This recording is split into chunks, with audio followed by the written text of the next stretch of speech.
Ladies and gentlemen, boys and girls, welcome to the Khil Khor special, the Divination Extravaganza. Stick around.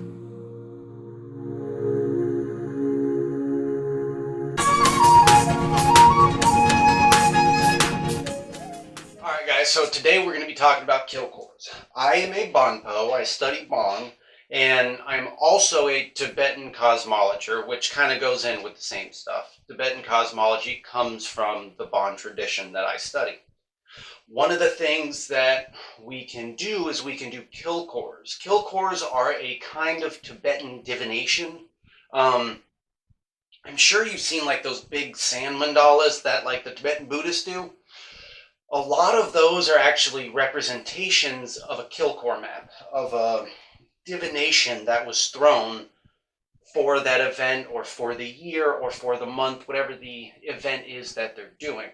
I'm going to put one up and it's going to go right there.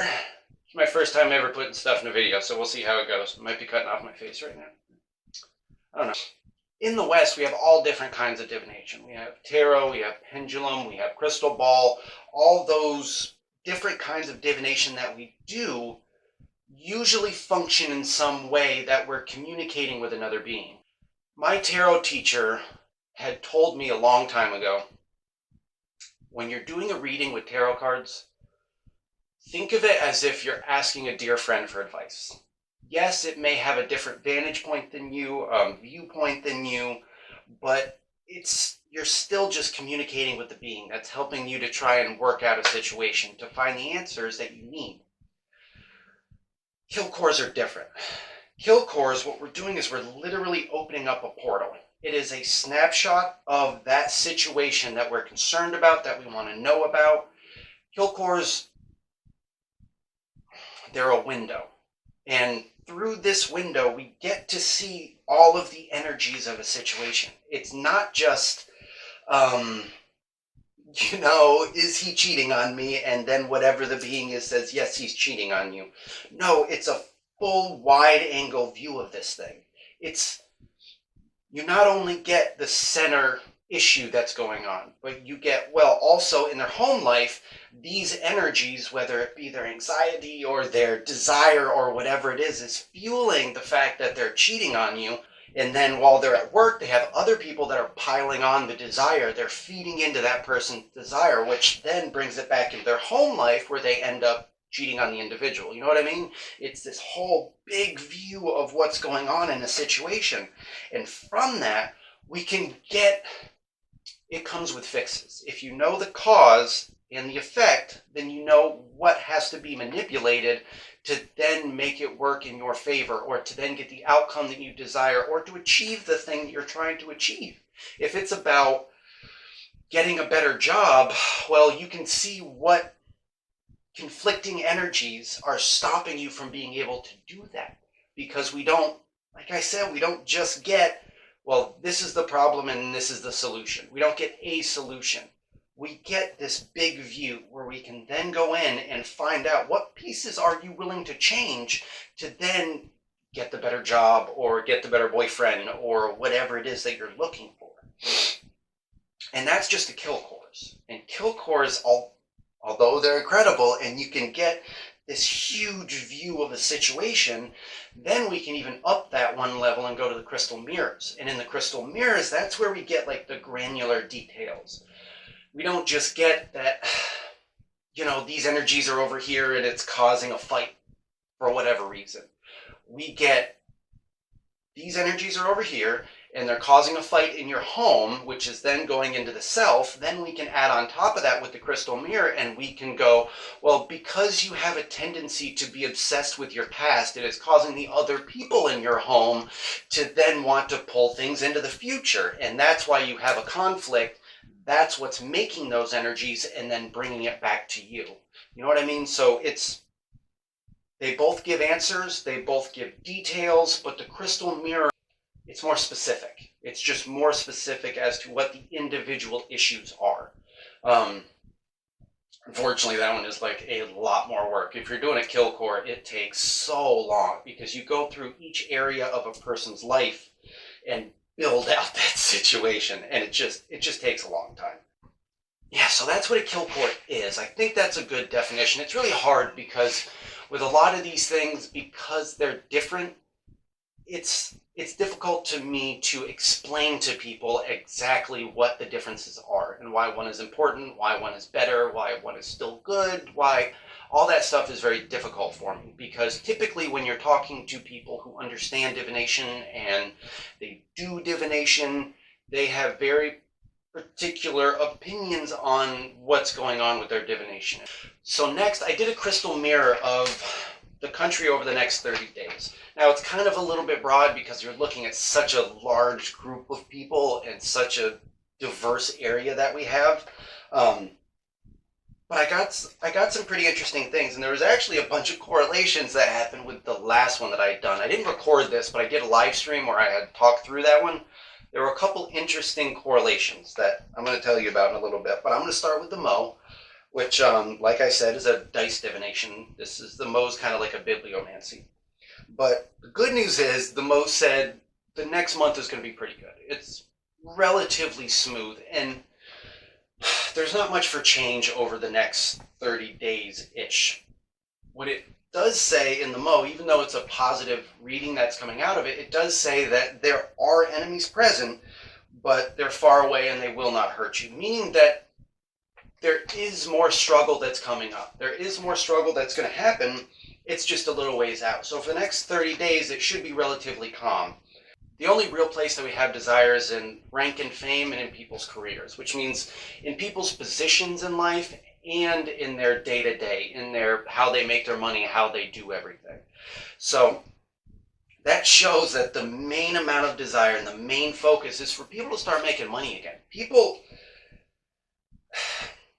in my last reading that I did, it showed that people aren't as poor as we're told to believe. There's, in our country, in the United States, there's still a lot of money. And so we have a famine mentality, and that's created a lot of greed issues. And that's really going to come to light over the next month because people, they are so scared because so many people are told that they're not doing well, that they're not surviving.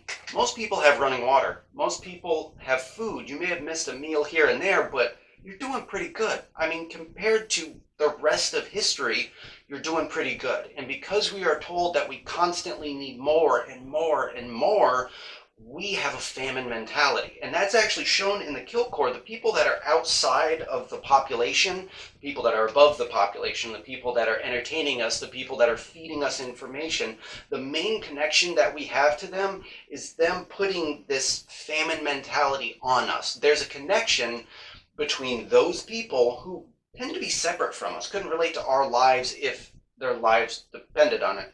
But our only connection to them is through this want and through this need, right?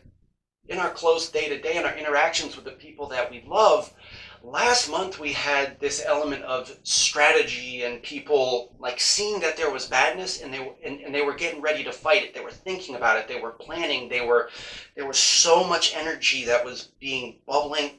There was so much energy that was bubbling up of wanting to right the wrongs of society. Well, what happened because of that energy, it just pulled in action. And when it pulled in action, it didn't pull in like going and fighting and doing. No, like frantic, like anxiety and just because everybody saw what was going on. And as they planned and as they felt helpless, it just created anxiety. It went from frustration to anxiety. And there's so much movement in the people that are close to us in our home lives, in our neighborhoods. It's just static because we've been locked up, we've been wanting, and all these energies combined end up making that movement. And as soon as the door opened, we flew out of it without any sort of a structure to it. It was just frantic movement and anxiety. So that's a concern. And then when we look into the wealth that's being propagated by the people over the next month, it's positive, but again, it's action without plan. It's just straight like move, move, move, move, move. And we're not giving it time to think about it and plan our moves and do it in an intelligent way. So as you're going through the next month, be careful.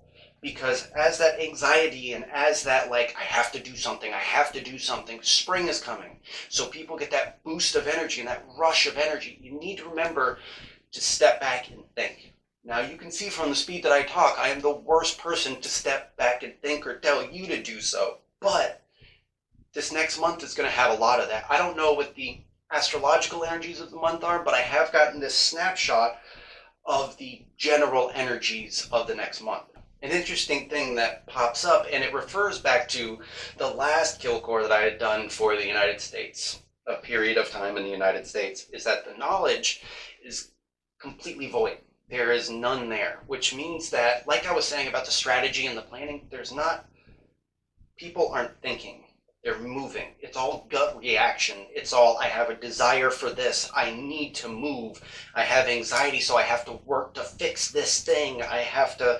I'm always right, so it's this. And it's that combination of elements, that stubbornness mixed with anxiety and frantic action, lack of planning, and famine mentality it's not letting us think. We are not using our brains and looking at the patterns that are going on around us. We also should really be cognizant of stopping and thinking. We really should look at pumping the brakes over the next month, because although nothing terrible is happening over the next month, coming after that, it's going to start to get rough again. So please just make sure you are spending your time stopping and thinking. As somebody says something to you and you want to get that like instant, that snap back, don't. Just give it a month. Maybe think about it, maybe dwell on it a little bit. It's probably a poor choice of words, but just go ahead and think about it a little bit, okay? With that being said, people are starting to get this feeling of like, almost like a battle over their homeland. You have the people on the right who are like, oh, the liberals are coming in and destroying everything, and they're taking over our country, and they're communism. And then on the other side, you have the left who is like, these people are stuck in the past. They are so stuck in the past, and they will not move forward. We need progress. And it's creating a literal war over our homeland. And this showed up in 3 different spots on this thing.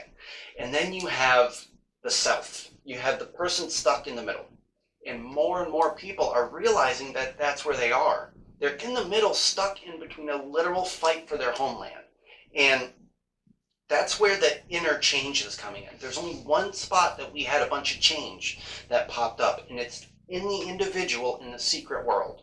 Because people are starting to realize that this battle thing that's going on, it's like outside of themselves. It's not them. It's not like me versus you, it's this side versus this side.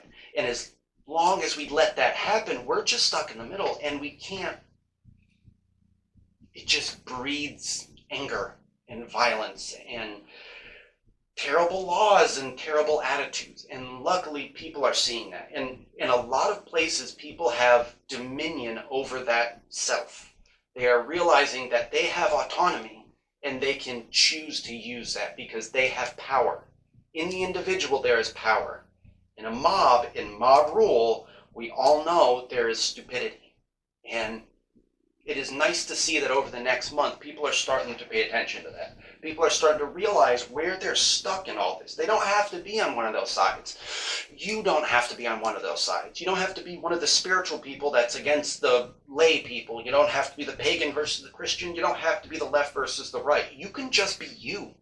And in being you and being truly you, there is power. And there nothing that we need more now than individuals who have realized their own power and their own ability to change themselves and to change the world. That there is my reading for the next month. It's kind of, there was a lot there. There was a lot that I left out. There was a lot of, I don't know, man. There's a lot of information that comes with one of those. I've only got like so much time to tell you about all the stuff that I'm seeing in this. And these are supposed to be short videos. I'm going to try and post one to Instagram and one to YouTube. Who knows if I'll actually do it because, time. But it's amazing what you can pull out of that. And I always like seeing, whenever you do any divination and you do one reading and then a little later on you do another one, and you can see how they match up. You can see it was almost an obvious progression in certain parts of that Khil Khor. I don't know, it's just cool to see. It's amazing. It affirms what you're doing. If rolls of the dice continually like start to make a story, they just, the way that it looks like it should be because of the way that it's built, then progresses as it should be. And they all correlate, and they all just, yeah, they build a story. And it's, I don't know, it's super interesting to me. But that's Khil Khor. I'm selling Khil Khors now, selling crystal mirrors. If you want to get one, hit me up, direct message me on Facebook or on Instagram. I reply better on Instagram out of all of them, just because I'm kind of addicted to Instagram, so I'm usually on there. Yeah, sell the Khil Khors, sell the crystal mirrors, sell I-ching readings. I sell Tibetan astrology. If you want it, I'll sell it. You want my glasses? I will sell those to you. You want my car? You don't want my car. But you can buy that too if you want to. Shameless plug, shameless plug. Love you guys. Say your mantra, take your vitamins, and stay grateful, y'all.